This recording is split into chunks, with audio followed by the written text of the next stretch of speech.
Welcome to our channel Abhishek vlogs. আজকে হলো আমাদের দীঘাতে লাস্ট ডে। আজকে আমরা দীঘার থেকে রওনা দেবো বাড়ির উদ্দেশ্যে। ফার্স্টে হোটেলে গিয়ে ব্রেকফাস্ট করে নিলাম। বলো কেমন লাগছে?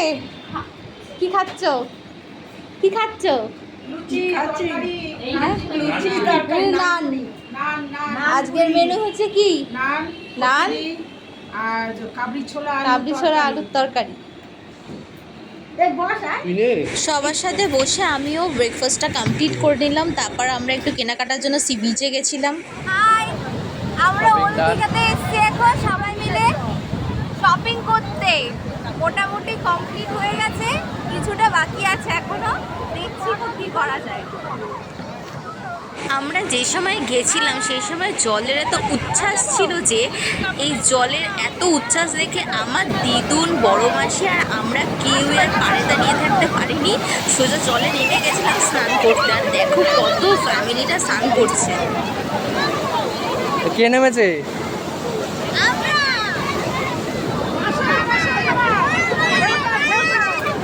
ওই দেখো ওই দূরে দাঁড়িয়ে আছে আমাদের মামুনি জিনিসপত্র হাতে নিয়ে। তারপর কোলাওয়ালার কাছে আসলাম একটু গোলা খেতে। গোলাটা আমরা একটু কোকোকোলা ফ্লেভারে নিয়েছিলাম আর সবার জন্য বানিয়ে নিচ্ছিল দাদা। গোলাটা খুব সুন্দর খেতে ছিল, কিন্তু আমার গোলা অনুযায়ী দামটা অনেক বেশি লাগবে। যদিও বা এখানে স্টলগুলোতে দাম অনেক বেশি, বাট ঠিক আছে, আমার তো খুব ভালো লেগেছে।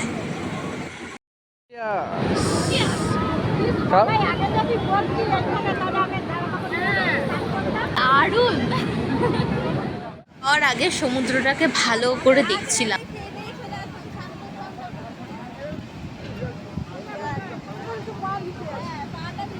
তারপর সবাই মিলে চলে গেলাম ডাব খেতে।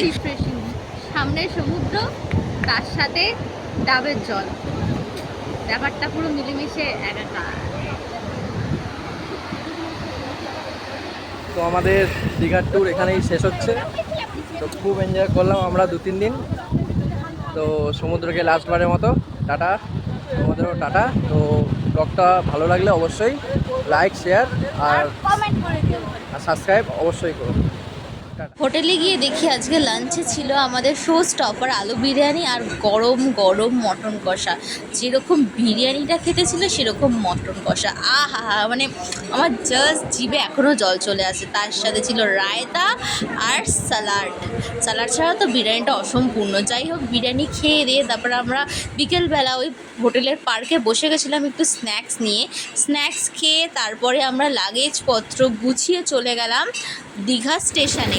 হটপটি ভ্যান একটা ভাড়া করেছিলাম, ওইটা নিয়ে সবাই মিলে চলে গেলাম দীঘা স্টেশন। এখান থেকে আজকে ট্রেনটা আমাদের ছাড়বে আর আজকে আমাদের বাড়ি যাওয়ার পালা। প্লিজ, ট্রেনে বাজে এক্সপিরিয়েন্স। এত লেট মানে 6:30টার ট্রেন ছিল না এটা, অলমোস্ট ঢুকলো 11টায়, 4 থেকে 4.5 ঘন্টা লেট। ছাড়লো হচ্ছে 12টার সময়। খুব বাজে এক্সপিরিয়েন্স। আই থিঙ্ক এটা হচ্ছে লাইনের গন্ডগোলের জন্য হয়েছে, এটা হতে পারে, কারণ এরকম হয় না। বাট ফার্স্ট এক্সপিরিয়েন্স ট্রেনের খুব বাজে। এর থেকে বাস যথেষ্ট বেটার। যাই হোক, এখন আপাতত ট্রেনটা ছেড়েছে। আমাদের ট্রেন রওনা দিয়ে দিয়েছে। আমাদের ট্রেন যদিও বা 6 ঘন্টা সেদিনকে লেটে চলছিল। যাই হোক, অ্যাট লাস্ট রওনা দিয়েছে। তারপর আমরা হাওড়া থেকে সোজা প্রিপেইড ট্যাক্সি ভাড়া করে চলে আসলাম ডাইরেক্ট ব্যারাকপুর। দেখা হবে নেক্সট ভিডিওতে। টাটা।